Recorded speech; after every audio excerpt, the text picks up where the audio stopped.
السلام علیکم ورحمۃ اللہ وبرکاتہ۔ الحمد للہ نحمده ونستعینه ونستغفره ونؤمن به ونتوکل علیہ ونعوذ باللہ من شرور انفسنا ومن سیئات اعمالنا، من يهده الله فلا مضل له ومن يضلله فلا هادي له، ونشهد أن لا إله إلا الله وحده لا شريك له، ونشهد أن محمدا عبده ورسوله، أما بعد، أعوذ بالله من الشيطان الرجيم، بسم الله الرحمن الرحيم، يسألون أهلة قل هي مواقيت للناس والحج وليس البر بأن تأتوا البيوت من ظهورها ولكن البر من اتقى وأتوا البيوت من أبوابها واتقوا الله لعلكم تفلحون، فقاتلوا في سبيل الله الذين يقاتلونكم ولا تعتدوا إن الله لا يحب المعتدين، واقتلوهم حيث ثقفتموهم وأخرجوهم من حيث أخرجوكم والفتنة أشد من القتل ولا تقاتلوهم عند المسجد الحرام حتى يقاتلوكم فيه فإن قاتلوكم فاقتلوهم كذلك جزاء الكافرين فإن انتهوا فإن الله غفور رحيم۔ رب اشرح لي صدري ويسر لي أمري واحلل عقدة من لساني يفقهوا قولي۔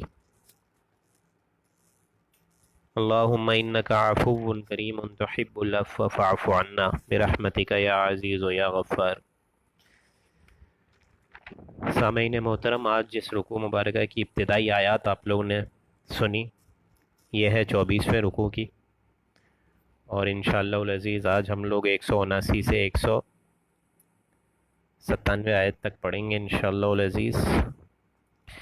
اور اس 24ویں رکوع میں آپ لوگ کو ایک بات سمجھا دوں کہ اس سے پہلے جو پوری تفصیل سے ایک بحث ہوئی تھی وہ ہوئی تھی روزے کے احکامات پہ، صوم کے احکامات پہ۔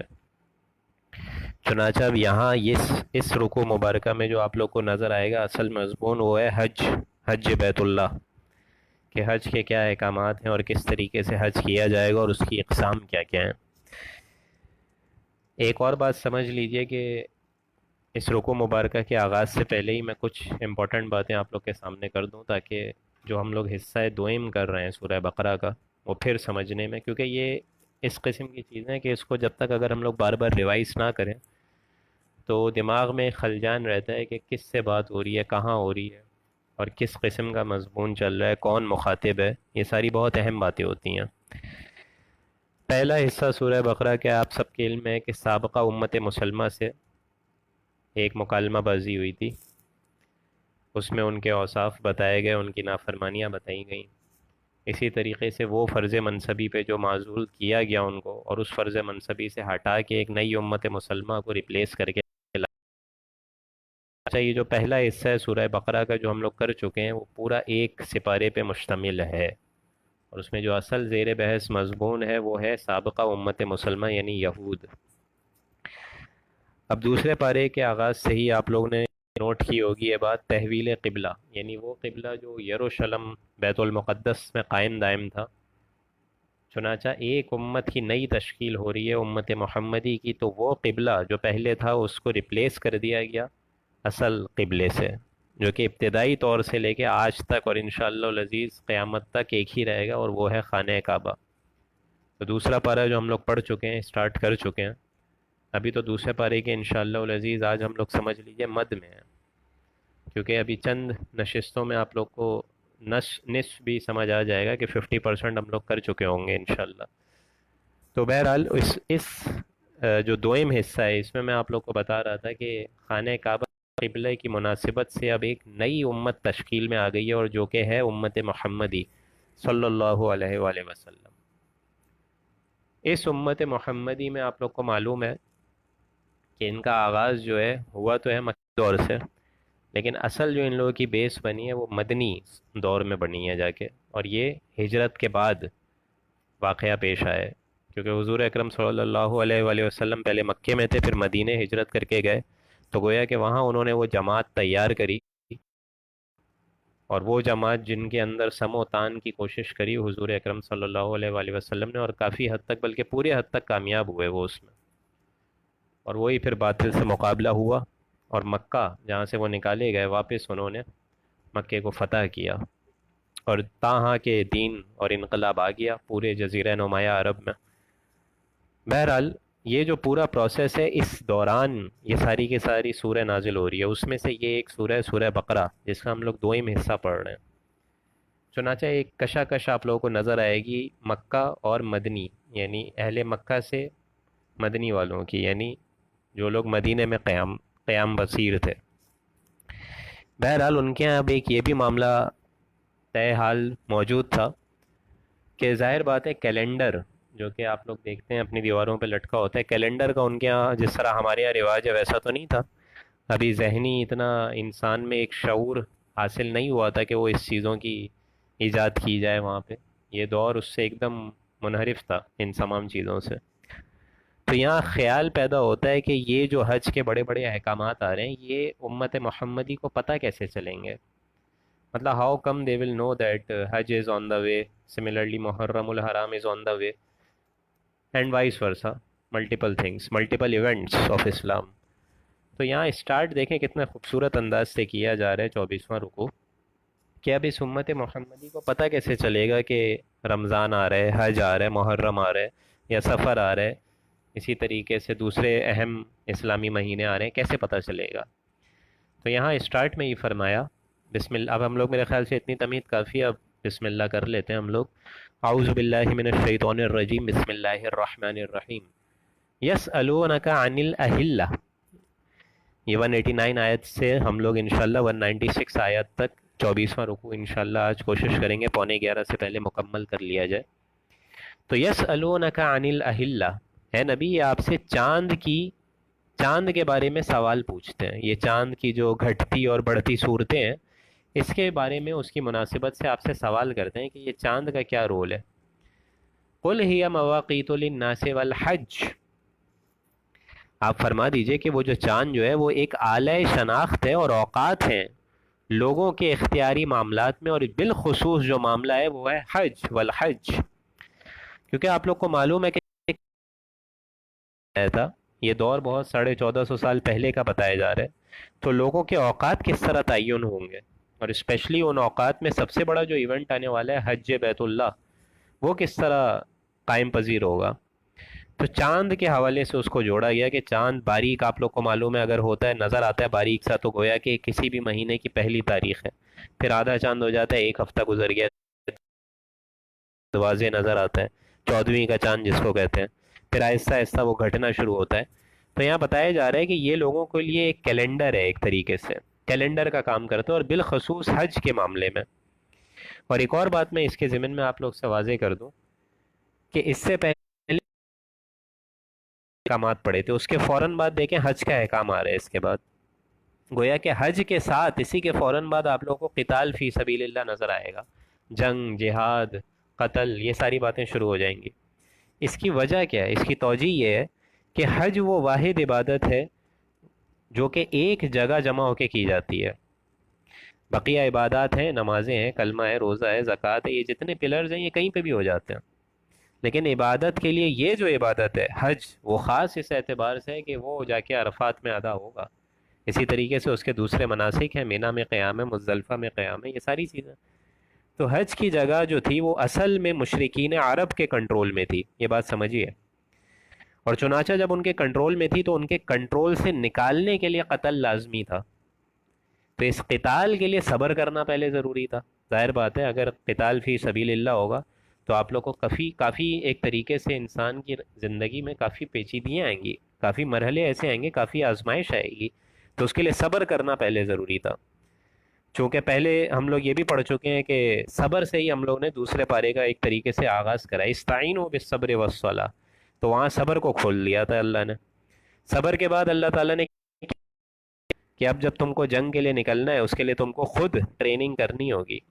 چنانچہ پہلے تم گھوڑوں کو روزہ رکھواتے تھے، اب یہاں تم خود گھوڑے کے بجائے خود روزہ رکھو گے. کتب علیکم الصیام، پھر وہاں دیکھیں اگلے ہی رکوع جو ہم نے کل پڑھا ہے وہ سیام پہ تھا، روزے پہ تھا، اس کے احکامات پہ تھا. لہٰذا اب جو رکوع آ رہا ہے وہ حج پہ. تو گویا کہ یہ جو ترتیب ہے، حج، روزہ، قتال اور صبر، یہ تمام ایک دوسرے کے سمجھ لیجئے تانے بانے کی طرح جڑے ہوئے ہیں. یہ تمام مضامین ایک طریقے سے ایک دوسرے کے مابین ہیں کہ پہلے صبر آیا، پھر صبر کے بعد اس صبر کو اور اسٹرانگ کرنے کے لیے روزے کا حکم آیا، اور روزے کے بعد جب تمہارے اندر اتنی ٹریننگ ہو جائے تو اب مشرکین عرب کے پاس جو تمہاری سرزمین ہے، کنٹرول میں ان کے مکہ، بیت اللہ، جہاں پہ انہوں نے 360 بت لا کے رکھ دی ہیں، اب اس کے خلاف تمہیں جنگ و جہاد کرنا ہوگا. تو لہٰذا اسی سورہ میں آپ لوگ دیکھیں گے، اسی رکوع مبارکہ میں اگلا ذکر جو آ جائے گا وہ پھر کیا آ جائے گا؟ قتال فی سبیل اللہ. تو روزے صبر کی آیات ہم پڑھ چکے ہیں، یہاں حج کا ذکر ہو رہا ہے، اور حج کے فوراً بعد گویا کہ قتال فی سبیل اللہ کا حکم آ جائے گا. اب آگے چلتے ہیں. قل هي مواقيت للناس والحج وليس البر بأن تأتوا البيوت من ظهورها ولكن البر من اتقى. آگے چلتے ہوئے اللہ نے فرمایا کہ ایک تو یہ چاند کا گھٹنا بڑھنا، یہ ہم نے تمہارے مابین اس لیے رکھا ہے تاکہ تم اپنے مواقعات یعنی جو اوقات ہیں ان کو شیڈیول کر لو، اور بالخصوص حج کا شیڈیول، کیونکہ وہ ایسی عبادت ہے جو کہ جا کر ہوگی وہاں پہ. آگے چلتے ہوئے فرمایا وَلَيْسَ الْبِرُّ بِأَن تَأْتُوا الْبُيُوتَ، اور دیکھو تمہارے لیے یہ کوئی فضیلت والی چیز نہیں ہے کہ تم گھروں کے اس کی پشت سے جایا کرو. وَلَكِنَّ الْبِرَّ مَنِ اتَّقَى، حالانکہ جو اصل فضیلت ہے وہ کیا ہے کہ تمہارے اندر تقوی کتنی ہے، یہ زیادہ فضیلت کے حقدار میں ہے کہ انسان کتنا بچتا ہے. اب یہ بات سمجھ لیجئے اس آیت میں کہ یہ اچانک گھروں کے پیچھے سے جانے کا کیا سلسلہ یہاں پہ ذکر کیا گیا ہے. دیکھیں یہ جو اصل میں رواج تھا حج کا، کیونکہ حج تو ہو ہی رہا تھا، پہلے بھی ہو رہا تھا، بعد میں بھی ہوا ہے، لیکن جو ایام جہالیت تھے، ایسے ایام جس میں ایک جہالت بھری رسم رواج تھیں ایک طریقے سے، تو جو ایام جہالیت تھے اس میں انہوں نے اس حج کے مناسک کی بھی ایک بگڑی ہوئی شکل کو اختیار کیا ہوا تھا. وہ کیا تھی؟ وہ یہ تھی کہ کچھ چینجز انہوں نے اپنے اس حج کے مناسک میں بھی کر دی تھی. وہ یہ کرتے تھے کہ احرام کی حالت میں، کیونکہ اب ظاہر بات ہے احرام تو پہن لیا ہے، اب حج کی نیت کر کے گھر سے نکلے ہیں، لیکن کسی ضرورت کی وجہ سے اگر گھر واپس جانا پڑتا تھا، سمجھ لیجئے کہ احرام چینج کرنا ہے یا اور کوئی نیت ہے، پیسے اگر کوئی بھول گیا، پیسے لینے جانا ہے، اور کوئی ضرورت کی چیز سے گھر جانا پڑ رہا ہے، تو وہ کرتے کیا تھے کہ وہ احرام باندھ کے تو اب نکل گئے ہیں، تو اب دروازے سے تو نہیں جا پاتے تھے، وہ گھروں کے پیچھے سے کود کے جاتے تھے، پھلانگ کے جاتے تھے، اور سمجھتے تھے یہ بہت تقوی کا کام ہے، کیونکہ احرام کی حالت میں وہ یہ سمجھتے تھے کہ بس گھر چھوڑ دیا تو چھوڑ دیا ہے. تو یہاں اللہ تعالیٰ نے آسانی کر دی ان لوگوں کے لیے اور ہم لوگ کے لیے بھی، کہ اللہ تعالیٰ یہاں فرما رہا ہے یہ چیز ہرگز نیکی نہیں ہے. وَلَيْسَ الْبِرُّ، یہ چیز ہرگز نیکی نہیں ہے کہ تم گھروں کو پھلانگ کے جاؤ یا اس کی پشت سے جاؤ. وَلَكِنَّ الْبِرَّ مَنِ اتَّقَى، بلکہ اصل حقیقت یہ ہے کہ تم گھر میں جب جاؤ تو ایک تو تقوی کی حالت میں جاؤ، وَأْتُوا الْبُيُوتَ مِنْ أَبْوَابِهَا، اور اگر گھر میں جانا بھی ہے تو ان کے دروازوں سے جاؤ. وَاتَّقُوا اللَّهَ، اللہ کا تقوی اختیار کرو، لَعَلَّكُمْ تُفْلِحُونَ، تاکہ تم فلاح کی اعلیٰ ترین منصب تک پہنچ سکو. بہرحال اس کے آخر میں جو اب حکم آنے والا ہے وہ اولئک هم المتقون. دیکھیں ایک طریقے سے تفلحون کو بھی متقون سے جوڑا ہے، واتقوا اللہ. تو یہاں پہ یہی حکم آیا تھا روزے کی حالت میں بھی، لعلکم تتقون. تو یہاں کسی بھی نیکی کو سمجھ لیجئے اس کا جو نتیجہ نکلنا چاہیے وہ ہونا چاہیے تقوی کی بنا پہ. ہمارے ذہنوں میں دوسرے نتیجے نکلتے ہیں، لیکن اصل نتیجہ نکلنا چاہیے کہ یہی تقوی تمہارے اندر پھر سے بیدار ہو جائے. اسی لیے آپ لوگ سورہ بقرہ کی وہ رکوع بھی آپ لوگ ذہن میں لے آئیے جو ہم لوگ روزے کی ضمن میں پڑھ چکے ہیں. اس کا بھی اصل نتیجہ کیا تھا؟ لعلکم تفلحون، لعلکم تتقون، اور یہاں پہ بھی کیا ہے؟ واتقوا اللہ. تو گویا کہ یہ جتنے مضامین آئیں گے قرآن شریف کے اور جتنے احکامات آئیں گے اس میں تقوی بنیاد ہے. اگر انسان کے اندر تقوی ہی نہیں ہے، اگر میاں کو یہ احساس ہی نہیں ہے کہ مجھے اللہ کی بارگاہ میں جا کے بیوی کے حقوق کی باز پرس کرنی، مطلب ایک سوال جواب کا ایک سیشن میرا ہونا ہے، اسی طریقے سے بیوی کو بھی اتنا اللہ کے حساب سے اللہ تعالیٰ نے اگر اس میں اتنا تقوی ڈالا ہے تو اس کو بھی اگر یہ خوف رہے کہ مجھے بھی روز آخر اپنے بارگاہ میں اللہ کی بارگاہ میں کھڑی ہو کے جواب دہی کرنی ہے، تو اس انسان کے سارے معاملات سمجھ لیجئے تیر کی طرح ایک دم سیدھے چلیں گے. اسی وجہ سے یہ جتنے لاز ہوتے ہیں اللہ تعالیٰ کے، اس میں جو بیسک آپ لوگ فرق دیکھیں گے، وہ فرق کی بنیادی وجہ کیا ہے؟ وہ تتقون ہے، وَلَعَلَّكُمْ تَتَّقُونَ، تقوی، بیکاز وداؤٹ تقوی آل دیز لاز بیکم لا لیس، یہ تمام قوانین ایسے ہو جائیں گے جیسے ان کی کوئی حقیقت ہی نہیں ہے۔ آگے چلتے ہوئے فرمایا وَقَاتِلُوا فِي سَبِيلِ اللَّهِ الَّذِينَ يُقَاتِلُونَكُمْ، اب دیکھیں وہی قتال فی سبیل اللہ کی آیت آ گئی، اب قتال کا فوراً حکم آ گیا۔ میں آپ لوگ کو بتا چکا ہوں چار لڑیوں میں اس سورہ بقرہ کے دوسرے حصے کو ڈیوائیڈ کیا گیا ہے، ایک عبادات، دوسرے معاملات، تیسرا انفاق فی سبیل اللہ، اور چوتھا قتال۔ تو اب دیکھیں یہ قتال کا مرحلہ آ گیا، وَقَاتِلُوا فِي سَبِيلِ اللَّهِ، اور قتل کرو اللہ کی راہ میں بے تکلف ہو کے، جہاد کرو، الَّذِينَ يُقَاتِلُونَكُمْ وَلَا تَعْتَدُوا، ان لوگوں کے ساتھ قتل کرو جنہوں نے تمہارے ساتھ لڑنے پہ تمہیں مجبور کیا، وَلَا تَعْتَدُوا، لیکن ساتھ ساتھ حد سے آگے بھی نہ گزرو۔ کیونکہ دیکھیں یہ معاملات میں آپ لوگ کو بتا چکا ہوں، یہ دور چل رہا ہے، یہ مدنی دور چل رہا ہے، چونکہ مکی دور اب ختم ہو چکا ہے، اور یہ مکی دور کی جو بنیاد تھی وہ کیا تھی کہ حضور اکرم صلی اللہ علیہ وآلہ وسلم کے ہاتھوں سے دین کو غلبہ اختیار کرنا تھا۔ تو محمد الرسول اللہ اور ان کے ساتھیوں کی تو زندگیاں انہوں نے تنگ کر دی تھی ایک طریقے سے، تبھی تو ہجرت کا حکم آیا نا۔ کیونکہ اگر داعی ہی بیٹھ جائے، اف وی کین کل دا ول آف پروفٹ محمد صلی اللہ علیہ وآلہ وسلم، تو اگر داعی ہی بیٹھ جائے تو اس کا مطلب کیا ہوگا؟ دین اسلام کیسے پھیل سکے گا پھر؟ تو ان کی پوری کوشش یہی تھی کہ حضور اکرم صلی اللہ علیہ وآلہ وسلم کی اور ان کے صحابیوں کی زندگیوں کو اتنا تنگ کر دیا جائے کہ وہ بالخصوص ہجرت پہ مجبور ہو جائیں۔ اب یہ بات آگے یہاں بتائی جا رہی ہے وَقَاتِلُوا فِي سَبِيلِ اللَّهِ الَّذِينَ يُقَاتِلُونَكُمْ، جیسے کہ وہ تمہارے ساتھ لڑتے تھے، تمہارا بھی تو انہوں نے جینا ایک طریقے سے حرام کیا ہوا تھا نا، وَلَا تَعْتَدُوا، لیکن اس کے ساتھ ساتھ بیلنس کیا، لیکن حد سے آگے نہیں گزرنا ہے، جتنی تمہارے اوپر انہوں نے فتنہ انگیزی کری اسی حساب سے تم ان کو اب تکلیف دو، برابر برابر معاملہ چلے گا۔ ان اللہ لا يحب المعتدین، اور بے شک اللہ تعالیٰ حد سے آگے گزرنے والوں کو اچھا نہیں، پسند نہیں کرتا ہے۔ ان اللہ لا يحب المعتدین، اللہ تعالیٰ حد سے آگے گزرنے والوں کو پسند نہیں کرتا۔ وَاقْتُلُوهُمْ حَيْثُ ثَقِفْتُمُوهُمْ وَأَخْرِجُوهُمْ مِنْ حَيْثُ أَخْرَجُوكُمْ وَالْفِتْنَةُ أَشَدُّ مِنَ الْقَتْلِ، یہاں یہ بات بتائی جا رہی ہے کہ وَاقْتُلُوهُمْ، قتل کرو ان سے، حَيْثُ ثَقِفْتُمُوهُمْ، جیسے کہ وہ کرتے تھے، انہوں نے بھی تو ایک طریقے سے تمہارے لیے جان عذاب کری ہوئی تھی نا، سارے کے سارے صحابیوں پہ اور سارے کے سارے اہل ایمان پہ، تو قتل کرو ان لوگوں کو، حیث ثقفتموہم، جہاں کہیں ان کو پاؤ، واخرجوہم من حیث اخرجوکم، اور ان کو نکال باہر کرو وہاں سے جہاں سے انہوں نے تم کو نکالنے پہ مجبور کیا۔ یہ محمد الرسول اللہ اور ان کے ساتھی جو ہیں ان کو ہجرت پہ انہوں نے مجبور کیا نا، اہل مکہ نے، جب انہوں نے مجبور کیا تو وقتلوہم حیث ثقفتموہم، اب تم ان کو قتل کرو جہاں تم ان کو پاؤ، واخرجوہم من حیث اخرجوکم، اور ان کو نکال باہر کرو وہاں سے جہاں سے انہوں نے تم کو نکالا۔ والفتنۃ اشد من القتل، اور فتنہ اس سے بھی بڑی بری بات ہے، اشد من القتل، قتل سے بھی بڑی بری بات ہے۔ فتنہ کیا ہوتا ہے؟ فتنہ ایسے حالات پیدا کر دینا جن میں انسان اللہ موحد کی بندگی نہ کر سکے، واحد ذات باری تعالیٰ کی، اللہ تعالیٰ کی بندگی نہ کر سکے انسان، ایسے حالات پیدا کر دینا، ان کو فتنہ کہتے ہیں۔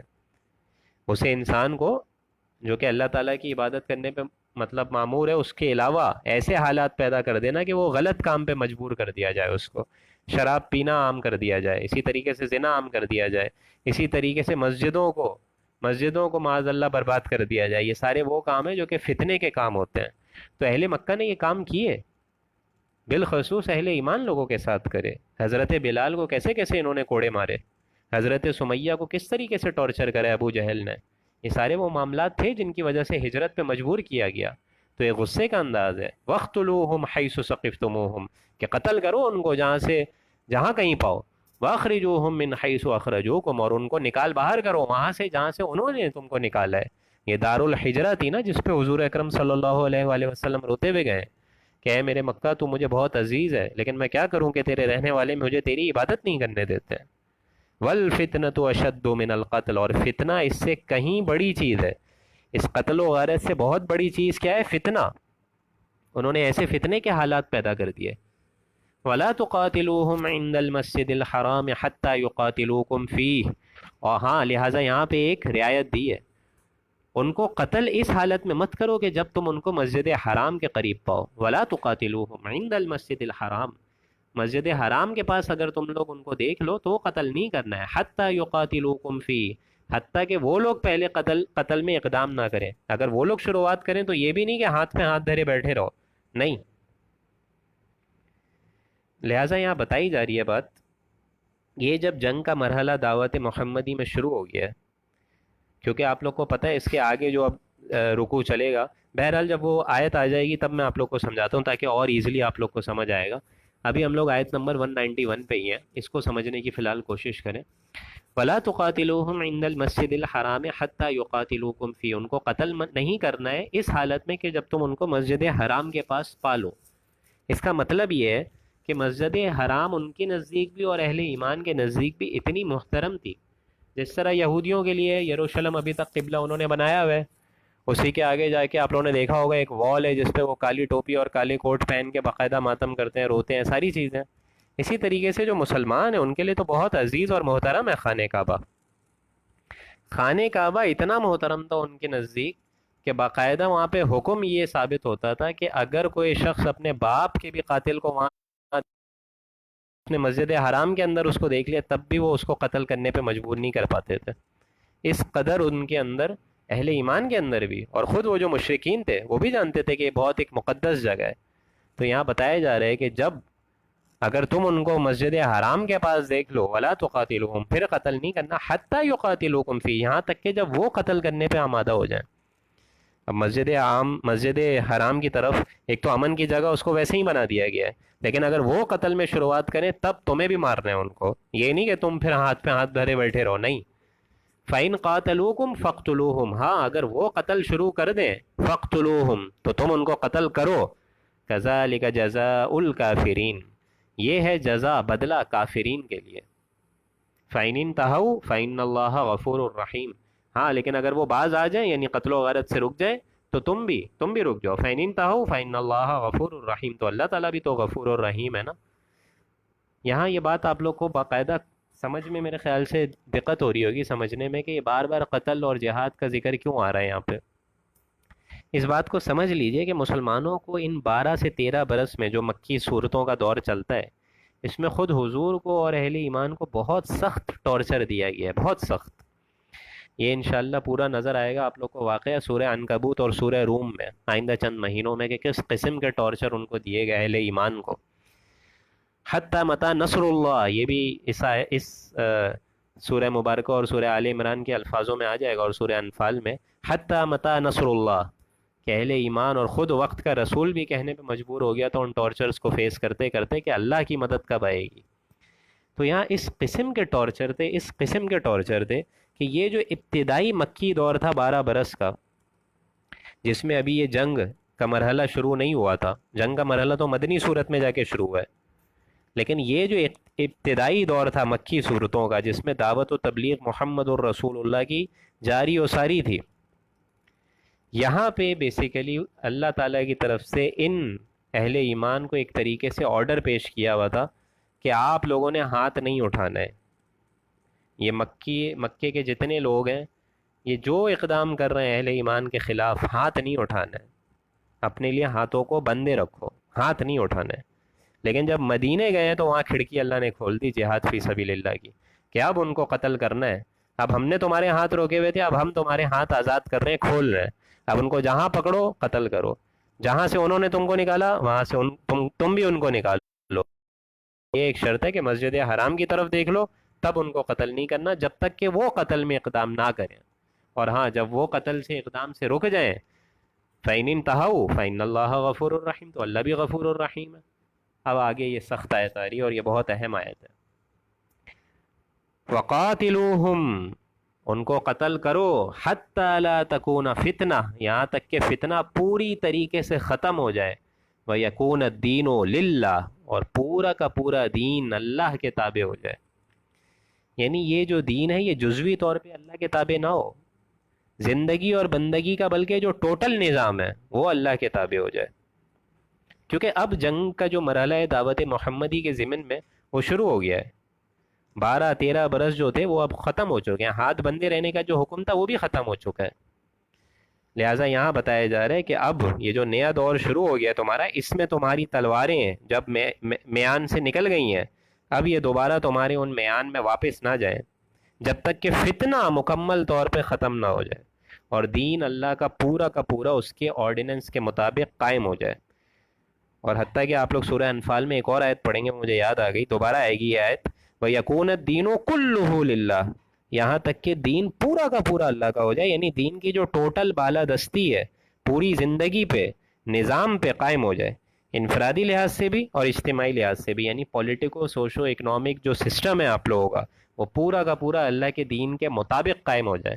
اب آپ لوگ مجھے یہ سوچ کے بتائیے کہ یہاں جو اللہ تعالیٰ بتا رہے ہیں وَيَكُونَ الدِّينُ لِلَّهِ، آیت نمبر 193 میں اور آپ سوچیں اس بات کو کہ یہاں روئے زمین پہ اللہ کا دین، آپ لوگ خود سوچیں، قائم ہے کہ نہیں ہے. آپ مجھے بتائیے، کمنٹس میں ہی بتائیے کہ یہاں اللہ کا جو دین ہے وہ قائم ہے کہ نہیں ہے.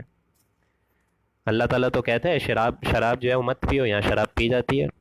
اللہ تعالیٰ کہتا ہے وَلَا تَقْرَبُوا الزِّنَا، زنا کے قریب تک نہیں جانا ہے، انسان جاتا ہے. اسی طریقے سے ہم لوگ ابھی پڑھی چکے ہیں پچھلے 2 رکوع کے اندر ہی کہ یہ جو ورثہ ہے، جو ریلیٹیوز ہیں، ان کو حق حاصل ہے کسی بھی قتال کے معاملے میں. اگر کسی شخص کو قتل کر دیا گیا ہے تو یہ ورثہ کو رائٹ ہے، ریلیٹیوز کو رائٹ ہے کہ وہ اس قاتل کے سامنے آئیں اور قاتل کو ان کے سامنے پیش کیا جائے اور بولا جائے کہ یہ تمہارا قاتل موجود ہے، تمہارے بچے کا یا تمہارے باپ کا یا تمہاری بیوی کا، جس کا بھی. اس قاتل کی یہ جو جان ہے یہ تمہاری، تم اس کے حق میں ہو، چاہو تو اس کو معاف کرو، چاہو تو اس کو قتل کرو، یا چاہو تو اس سے فدیہ لے لو، خون بہا لے لو. اب آپ بتائیے یہ ورثہ کا جو رائٹ ہے یہ اسلام میں قائم ہے کہ نہیں ہے؟ یہ بھی نہیں ہے. ہم لوگوں نے 63 کے آئین کے مطابق لکھ دیا ہے no legislation can be done in repugnant to the Quran and Sunnah, کہ کوئی اللہ تعالیٰ کی شریعت اور کتاب کے مطابق کے علاوہ فیصلہ نہیں ہو سکتا. اب آپ بتائیں یہ ایک طریقے سے بغاوت ہے یا نہیں ہے؟ یہ بہت بڑی بغاوت ہے. یہ ایسی نہ چھپی ہوئی بغاوت ہے کہ جس کو بڑے آرام سے اسلام کے لبادے میں اوڑھ کے ہم لوگ کو پریزنٹ کیا جاتا ہے. یہاں آپ لوگ کو نظر آئے گا، یہاں پہ یہ جو ایوان میں تقریر ہوتی ہیں کہ خاتم النبیین لکھ لیں اور حضور اکرم صلی اللہ علیہ وآلہ وسلم آخری نبی ہیں، پیغمبر ہیں، اور قادیانیوں کے بارے میں یہ ہے وہ ہے. ٹھیک ہے، ساری باتیں صحیح ہیں، لیکن اس کو امپلیمنٹ تو کرو نا. ایک جگہ امپلیمنٹ بھی نہیں کرنا ہے اور اس کے بعد باتیں لمبی چوڑی، تو اس کا فائدہ کیا ہے؟ آل دیز لاز بیکم لا لیس. یہ تمام قوانین جن میں تقوی ہی نہیں ہوگا تو اس کی تو کوئی حیثیت ہی نہیں رہے گی. پھر اللہ کا دین تو کہتا ہے کہ جس دین کو میں لایا ہوں، اللہ کہتا ہے اس کو قائم تو کرو. اللہ تعالیٰ کہتا ہے میری شریعت کو قائم کرو. ہم لوگ نے صرف لفاظی سیکھ لی ہے. یہاں اللہ کا دین کہہ رہا ہے فَإِن قَاتَلُوكُمْ فَاقْتُلُوهُمْ كَذَلِكَ جَزَاءُ الْكَافِرِينَ حَتَّى لَا تَكُونَ فِتْنَةٌ وَيَكُونَ الدِّينُ لِلَّهِ، کہ پورا کا پورا جوڈیشری سسٹم، تمہارا پولیٹیکل سسٹم، تمہاری پارلیمنٹ، تمہارا پورا پولیٹیکو سوشو اکنامک سسٹم، یہ سب کا سب اللہ کے تابع ہو جائے. اور افسوس کے ساتھ کہنا پڑتا ہے اس میں ایک ٹکا بھی اسلام کے مطابق نہیں ہے. پوری روئے زمین پہ 1 انچ زمین ایسی نہیں ہے جہاں پہ اللہ کا نظام قائم ہو. باتیں ہم لوگوں نے 100 فٹ لمبی لمبی کر دی ہیں اور ایک طریقے سے ایوان میں بیٹھ کے مانتے ہیں، لیکن جو اصل اسلام کا کانسیپٹ ہے اس سے نظریں پوری اوجھل ہوئی ہوئی ہیں. یہاں اللہ تعالیٰ بتا رہا ہے باقاعدہ آیت نمبر 193 میں لا تکون فتنۃ ویکون الدین للہ، کہ دین اللہ کا پورا قائم ہو جائے. یہ تو نہیں ہے قائم. فَإِنِ انْتَهَوْا فَلَا عُدْوَانَ إِلَّا عَلَى الظَّالِمِينَ، اور اگر وہ لوگ کفر سے باز آ جائیں، یعنی یہی جو مشرکین عرب ہیں، اگر یہ قتل سے باز آ جائیں، کفر سے باز آ جائیں، فَلَا عُدْوَانَ إِلَّا عَلَى الظَّالِمِينَ، تو اب تم بھی سختی مت کرو ان پہ. انصاف کے ساتھ تم نے معاملہ کر دیا، اب تم بھی ان پہ سختی نہیں کرو. إِلَّا عَلَى الظَّالِمِينَ، سوائے ان کے جو کہ خود ظالم ہو، جو خود ظلم کرنا چاہیں، ان کے لیے تو تمہاری جو تلواریں نکلی ہیں میان سے، اب تو تم ان کی گردنیں اڑاؤ. آگے چلتے ہوئے فرمایا الشہر الحرام بالشہر الحرام حرمات قصاص، حرمت والے مہینے بعوض حرمت والے مہینے کے ہی برابر ہیں، اور یہ حرمتیں تو عوض معوضہ کی چیزیں ہیں. اس کا مطلب کیا ہے یہ سمجھ لیجئے. کہ یہ جو اب شریعت محمدی شروع ہو گئی ہے اور یہ جو جزیرہ نمایاں عرب میں خاص قسم کا ذوق تھا، اس میں کچھ مہینے ایسے تھے جو کہ ایک طریقے سے حرام تھے جنگ کے لحاظ سے. ایک رجب، ایک ذیقد، اسی طریقے سے ایک ذی الحج اور ایک محرم. یہ 4 مہینے ایسے تھے جو کہ ایک دم حرام تھے ان پہ، کہ اس کے اندر جو ہے وہ کوئی بھی مطلب سمجھ لیجئے جنگ نہیں کرنی ہے. تو یہاں چلتے ہوئے فرمایا کہ یہ جو ہے یہ اللہ کی مدد جو ہے وہ اس مطلب اللہ کی مدد تائید نصرت تو تمہارے حال ہے ہی، لیکن یہ جو جنگ کے حالات ہیں، یہ رجب، ذیقد، ذی الحج اور محرم میں یہ تمہارے لیے ایک طریقے سے حرام ہے، اس میں کوئی جنگ نہیں ہوگی باقاعدہ. تو یہاں بتایا جا رہا ہے انہی 4 مہینوں کے بارے میں کہ یہ سارے مہینے الشہر الحرام بالشہر الحرام والحرمات قصاص، اس کے اندر قصاص بھی نہیں ہے، حرمتیں ہیں، یہ حرام ہے. آگے چلتے ہوئے فرمایا فمن اعتدى علیکم فاعتدوا علیہ بمثل ما اعتدى علیکم. ہاں سو جو کوئی تم پر زیادتی کرے تو تم بھی اس پہ زیادتی کرو. یہ نہیں کہ ان مہینوں میں بھی اگر وہ تم پہ زیادتی کریں اور تم اپنے ہاتھ بند کے بیٹھے رہو، یہ بھی نہیں ہے. اگر جو کوئی تم پہ زیادتی کرے، پہلا اقدام تمہارے اگینسٹ لے، تو تم بھی ان پہ زیادتی کرو بمثل، انہی کے جیسی، برابر. یہ نہیں کہ اگر اس نے تمہارے 10 بندے مار دیے تو تم 40 بندے مار دو، یہ بھی نہیں. برابر فیصلہ ہوگا. ما اعتدى علیکم، جیسی کہ اس نے تم پر زیادتی کی ہے ویسے ہی تم نے بھی کرنی ہے. دیکھیں اسلام کتنا بیلنسڈ نظام ہے. واتقوا اللہ، اور دیکھیں پھر وہی بات، اللہ کا تقوی اختیار کرو. بار بار دیکھیں تقوی کی تکرار آئے گی. کیوں؟ کیونکہ تقوی ہی نہ ہو تو یہ ساری کے سارے جو معاملات ہیں یہ ایک دم ایسے ہو جاتے ہیں انسان کے آگے کہ سمجھ لیجئے ان کی کوئی وقت نہیں رہتی پھر. تو تقوی بیسک ہے. وَاعْلَمُوا، اور جان لو، ان اللہ مع المتقین، کہ اللہ کی مدد ان لوگوں کے لیے جو کہ تقوی والے ہیں، یعنی اللہ کی تائید، اللہ کی نصرت متقیوں کے ساتھ ہوگی. آگے چلتے ہوئے فرمایا وَأَنفِقُوا فِي سَبِيلِ اللَّهِ وَلَا تُلْقُوا بِأَيْدِيكُمْ إِلَى التَّهْلُكَةِ، تم لوگ جان کے ساتھ مال بھی خرچ کیا کرو، انفاق کیا کرو، فی سبیل اللہ، اللہ کی راہ میں.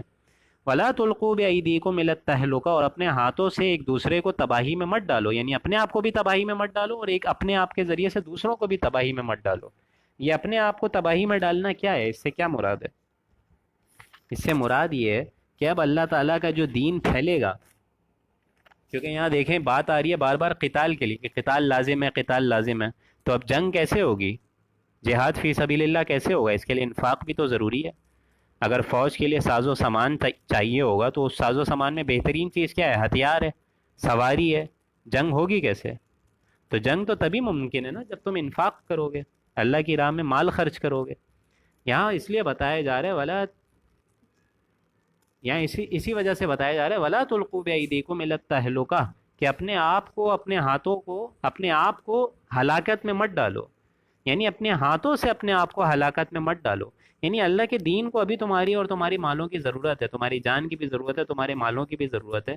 جیسا کہ حضور اکرم صلی اللہ علیہ وآلہ وسلم نے جنگ تبوک کے موقع پر ایک عام اپیل کری، اور اگر وہاں پہ انہوں نے بتائی یہ بات کہ مجھے جو ہے ایک طریقے سے عام اپیل میں اس لیے کر رہا ہوں تاکہ اللہ کے دین کو تمہاری ضرورت ہے، تمہارے مالوں کی ضرورت ہے. اب وہاں پہ بھی اگر صحابی مال نہ نکالتے اور روک کے رکھتے رہتے، اور اسی طریقے سے اہل ایمان بھی اپنا مال نہ خرچ کرتے، تو جنگ کیسے ہوتی؟ تو یہاں اللہ کے دین کو ضرورت ہے، اور اگر انسان اپنے مال کو لے کر بیٹھا رہے تو گویا کہ اپنے آپ کو ہلاکت میں انہوں نے خود ڈالا نا، اپنے ہاتھوں سے ڈالا. یہ ہے جہاد بالمال. جہاد بالمال یہ بھی بہت ضروری ہے. اور اچھے کام سے تمام معاملات کو دیکھا کرو، یعنی ہر معاملات میں انسان بہتر سے بہتر سوچے. ان اللہ یحب المحسنین، اور بے شک اللہ تعالیٰ پسند کرتا ہے ان لوگوں کو جو درجہ احسان تک پہنچ جاتے ہیں. احسان کیا ہے؟ دین میں بھی خوبصورتی پیدا کرو، بہتر سے بہتر مقام حاصل کرنے کی کوشش کیا کرو. ہمارا معاملہ کیا ہوتا ہے؟ دنیا میں آگے سے آگے اور دین میں پیچھے سے پیچھے چلتے ہیں ہم لوگ. ہمارا معاملہ یہی ہوتا ہے. ہمیں دین میں یہ دیکھنا چاہیے کہ ہمیں آگے سے آگے کس چیز کی طلب ہونی چاہیے. دنیا کی طلب ہونی چاہیے یا دین کی طلب ہونی چاہیے؟ اور اگر دین کی طلب ہے تو اس کے بھی کتنے ظاہری پہلو ایسے ہیں جن کو ہم لوگ کو اڈاپٹ کرنا چاہیے. دین میں یہ دیکھیں گے ہم لوگ کہ اس میں بھی کوئی کم چیز پہ ہو تو ہم لوگ راضی ہو جائیں. ہمارا معاملہ تو یہی ہوتا ہے کہ اس سے بھی کوئی چیز میں کم خرچ کر دوں. اگر یہ زکوٰۃ 2.5% ہے تو دنیاوی لحاظ سے میں 2.5% ہی دوں، حالانکہ اللہ تعالیٰ نے آپشن رکھا ہے کہ 2.5 سے بھی زیادہ دو. اللہ تعالیٰ نے تو کم از کم بولا ہے نا 2.5% ہے. لیکن ہمارا معاملہ اور ہوتا ہے، ہم لوگ دنیا میں آگے سے آگے رہتے ہیں اور دین کے معاملے میں کم سے کم خرچ پہ راضی ہو جاتے ہیں، لیکن دنیا میں آپ دیکھیں اعلیٰ سے اعلیٰ چیز کے ہم لوگ طلبگار ہوتے ہیں، ہے جستجو کہ ہے خوب سے خوب تر کہاں. تو یہ جستجو ہماری دین میں ہونی چاہیے، تب آئے گا نا مزہ. اسی وجہ سے وہ بہت عرصے بعد حدیث یاد آ گئی مجھے، حدیث جبرائیل. آج میری طبیعت تھوڑی ناساز ہے، اس وجہ سے آپ لوگ کو ایک فلوئنسی شاید نہیں لگ رہی ہو، لیکن آج طبیعت تھوڑی ناساز ہے. لیکن یہ مجھے حدیث جبرائیل نظر سمجھ آ گئی تھی بہت عرصے بعد. حضرت جبرائیل علیہ السلام کے ذریعے سے یہ حدیث بہت اہم ہے کہ یہ احسان ہوتا ہے کہ سمجھ آئے گا. حضرت جبرائیل ایک وقت میں حضور اکرم صلی اللہ علیہ وآلہ وسلم کے پاس تشریف لائے، اور انسانی شکل میں حضرت دحیہ کلبی کے نام سے وہ آتے تھے. ایک بہت عظیم خوبصورت صحابی تھے، ان کی شکل میں وہ ظہور فرماتے تھے حضور اکرم صلی اللہ علیہ وآلہ وسلم کے مابین.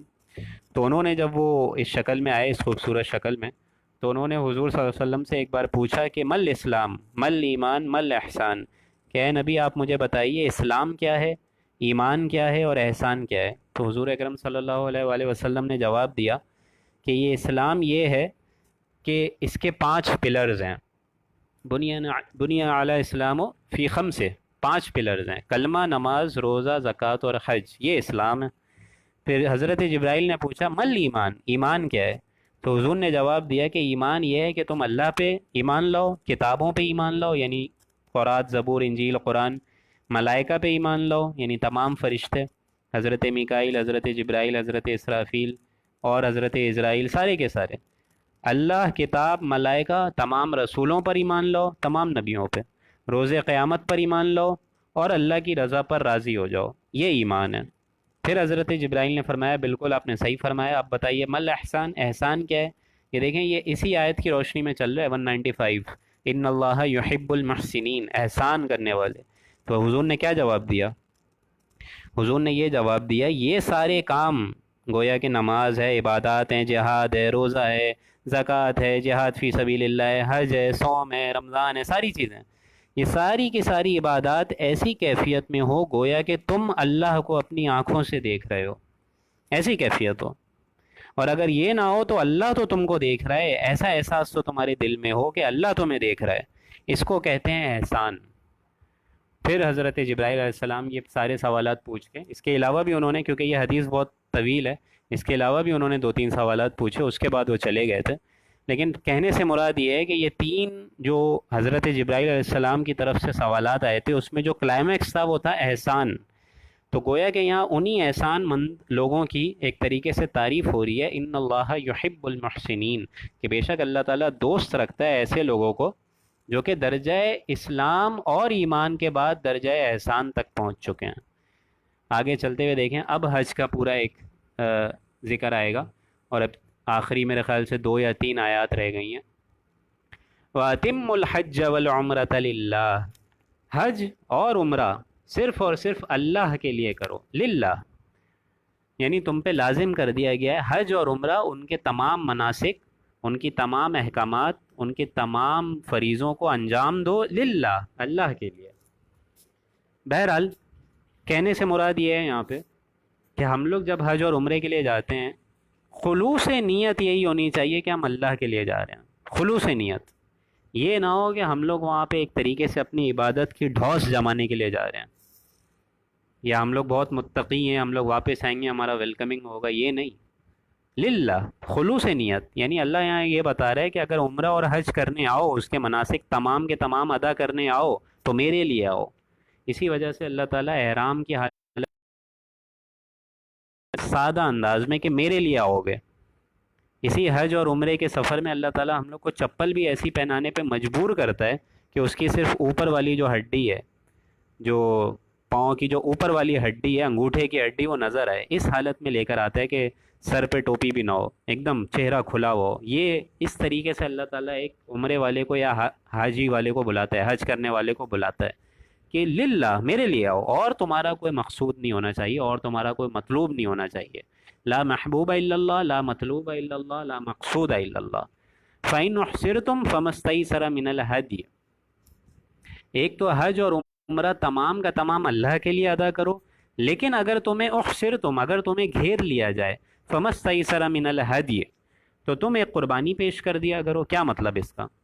یہ یہاں پہ ذکر ہو رہا ہے ایک طریقے سے جیسے کہ سن 6 میں صلح حدیبیہ کرانی پڑ گئی تھی حضور کو، اور وہاں پہ روک دیا گیا تھا تمام اہل ایمان، اور حضور صلی اللہ علیہ وسلم کو بھی خود وہاں اہل مشرکین مکہ اڑ گئے تھے کہ ہم آپ لوگوں کو داخل نہیں ہونے دیں گے اس مکہ کے سرزمین میں، اس بیت اللہ کا حج کرنے نہیں دیں گے۔ تو یہاں ایک طریقے سے وہ بھی اشارہ ہے، اور رہتی دنیا تک یہ اشارہ قائم رہے گا کہ سن 6 میں بھی یہی ہوا کہ حضور اکرم صلی اللہ علیہ وآلہ وسلم کو بھی صلح حدیبیہ کرانی پڑی۔ تو یہاں یہ بتایا جا رہا ہے فَإِنْ أُحْصِرْتُمْ، اگر تمہیں راستے میں روک لیا جائے، فَمَسْتَيْسَرَ مِنَ الْهَدْيِ، تو تمہارا کام یہ ہے کہ قربانی پیش کر دو۔ اس کو دم احسان کہتے ہیں دوستوں، یعنی اب ہم آگے نہیں جا رہے ہیں تو ہم ایک طریقے سے کفارہ آگے اپنی طرف سے پیش کر رہے ہیں۔ آگے چلتے ہوئے فرمایا وَلَا تَحْلِقُوا رُؤُوسَكُمْ حَتَّى يَبْلُغَ الْهَدْيُ مَحِلَّهُ، اور تم اپنے سروں کو تب تک نہ منڈواؤ جب تک کہ قربانی کا جانور وہاں تک نہ پہنچ جائے۔ حَتَّى يَبْلُغَ الْهَدْيُ مَحِلَّهُ، یعنی وہاں تک قربانی کا جانور بھی نہ پہنچے، اور اگر آپ سر منڈوا دیں تو یہ بھی غلط بات ہو جائے گی، اس کے لیے بھی ایک طریقے سے دم دینا پڑ جائے گا۔ تو جانور تو ویسے بھی آپ جب یہاں سے بھیج رہے ہیں وہ تو رکاوٹ نہیں ڈالیں گے نا، مشرکین عرب کیوں رکاوٹ ڈالیں گے اس جانور میں؟ وہ تو چاہیں گے بلکہ اس کا گوشت کھانے کو ملے گا ان کو، وہ کیوں رکاوٹ ڈالیں گے؟ لیکن تمہارے معاملے میں یہ حکم بتایا جا رہا ہے کہ تم تسلی کر لو کہ جانور اس جگہ پہنچ جائے جہاں پہ قربانی ہو، پھر سر منڈوا دو۔ اور یہی دیکھیں ہمارے حاجیوں پہ بھی حکم ہے۔ ہمارے یہاں بھی کیا قاعدہ ہے؟ ہمارے یہاں قاعدہ یہ ہے کہ جب 10 ذی الحج ہو جائے اور آپ عرفات سے واپس آ جائیں، اور آگے 3 شیطانوں کو کنکریاں مارنی ہیں، جب ایک بار آپ وقوف مزدلفہ کر لیں اور واپس آ جائیں منی کی طرف، اب جب آپ لوگوں نے احرام کھولنا ہے تو آپ کا سیکوینس کیا ہوگا؟ آپ کا سیکوینس یہ ہوگا کہ پہلے قربانی کا پتہ کرو کہ قربانی جو ہے ہو گئی ہے آپ کی طرف سے یا نہیں ہوئی ہے۔ ایک بار قربانی ہو جائے دین آپ لوگ احرام کھولیں گے، اور اس کے بیچ میں آپ لوگ بال کٹوائیں گے، منڈوائیں گے سر کو، یعنی پہلے قربانی، پھر سر منڈوانا، پھر احرام کھولنا، یہ سیکوینس ہے پراپر۔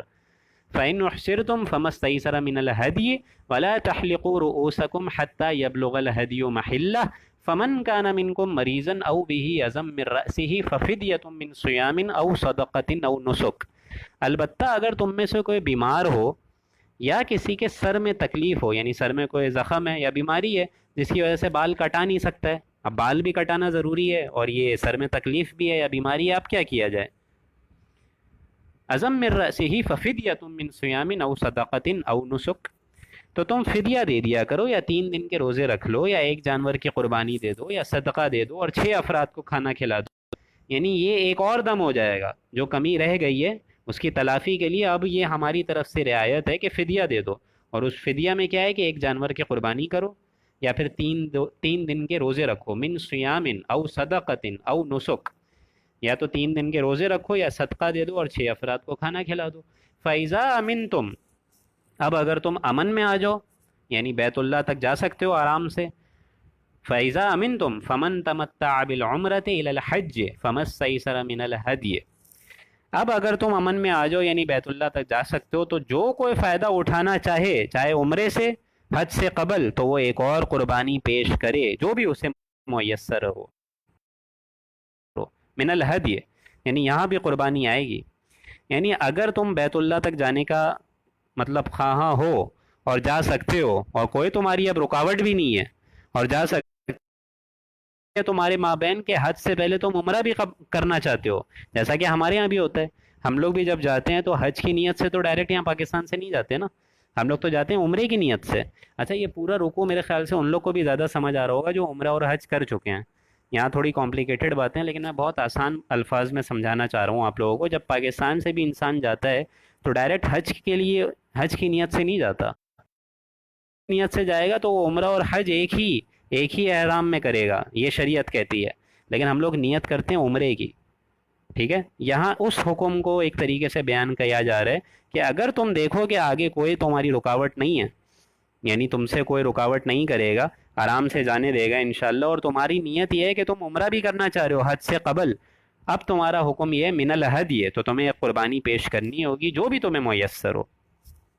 یہ بیسیکلی میں اس کا پس منظر آپ لوگ کو سمجھا دوں کہ حضور کی بعثت سے پہلے حضور کی آمد سے پہلے یہ عربوں میں ایک رواج تھا کہ وہ ایک ہی سفر میں حج اور عمرے دونوں کی نیت کر کے نہیں نکلتے تھے.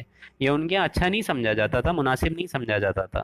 حج کے لیے وہ 3 مہینے رکھتے تھے، شوال، ذیقعد اور ذی الحج، اور رجب کا مہینہ رکھتے تھے وہ عمرے کے لیے. لیکن حضور اکرم صلی اللہ علیہ وآلہ وسلم نے آ کے امت کے لیے آسانی کر دی اور 3 طبقات میں ایک طریقے سے حج کو ڈیوائیڈ کر دیا: حج قران، حج تمتع اور حج افراد. حج قران کیا ہے؟ حج قران یہ ہوتا ہے کہ آپ جائیں، عمرے اور حج دونوں کی نیت کر لیں، کیونکہ ظاہر بات ہے لوگ دور سے آتے تھے.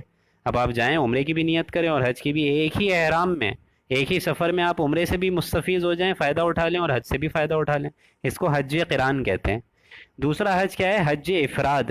حج افراد یہ ہے کہ شروع سے حج کی نیت ہو، حج کا احرام باندھا ہو، نیت حج کی ہو. اور تیسرا حج کیا ہے؟ حج تمتع، یعنی عمرہ کریں پہلے اور پھر احرام کھول دیں اور پھر حج کے لیے دوبارہ احرام باندھ لیں. گویا کہ 2 طریقے سے احرام بندھے گا، ایک عمرے کی نیت سے اور پھر ایک حج کی نیت سے. ٹھیک ہے، تو اس کو حج تمتع کہتے ہیں. یہاں اس حج تمتع کا ایک ذکر ہو رہا ہے، فمن تمتع، کہ اگر تم فائدہ اٹھانا چاہو. تمتع کہتے ہیں فائدہ اٹھانے کو، بالعمرۃ، عمرے سے، الی الحج فمستیسر من الہدی، یعنی عمرہ بھی کرنا ہے، حج بھی کرنا ہے، لیکن پہلے عمرہ کرنا ہے، بعد میں حج کرنا ہے، احرام بھی کھولنا ہے، دوبارہ احرام بھی باندھنا ہے، تو تمہارے لیے اب یہ لازم ہوگا کہ تمہیں قربانی پیش کرنی ہوگی، جو بھی میسر ہو. فمن لم یجد فصیام 3 ایام فی الحج و7 اذا رجعتم. اب یہاں ایک معاملہ کھل کے ایک اور بیان ہوا کہ اگر جانوری میسر نہ ہو تو کیا کرو گے؟ فرض کریں کہ اگر کوئی اس طریقے کی نیت کر کے نکل جائے حج کے لیے اور جانوری میسر نہ ہو، پھر کیا کرے؟ اب یہاں بتایا جا رہا ہے فمن لم یجد، اگر اس کی استطاعت نہیں ہے، یعنی قربانی کی استطاعت نہیں ہے، فصیام 3 ایام فی الحج، تو تم حج کے اندر یعنی حج کا جو سفر ہے 7، 8 اور 9 ذی الحج، اس کے اندر 3 روزے رکھو. یہ گویا کہ 7 ذی الحج، 8 ذی الحج اور 9 ذی الحج، یہ 3 روزے ہو گئے. اس کے بعد بتایا وَسَبْعَةٍ إِذَا رَجَعْتُمْ، اور 7 روزے رکھو حج کے سفر کے بعد، کیونکہ 10 ذی الحج کا تو روزہ ہے ہی نہیں، اس دن تو عید ہے. ابتدائی 7، 8 اور 9 روزے کر کے 3 دن اپنے تم پورے کر لو، لیکن جب گھر واپس چلے جاؤ، حج کے مناسک سے فارغ ہو جاؤ، تو بقیہ 7 روزے تمہیں گھر پہ جا کے رکھنے ہوں گے. تِلْکَ عَشَرَةٌ کاملہ، یہ ہو گئے ٹوٹل 10، یعنی 3 پہلے اور 7 بعد میں. لیکن یہ کس کے لیے بتایا گیا؟ یہ رعایت کس کے لیے ہے؟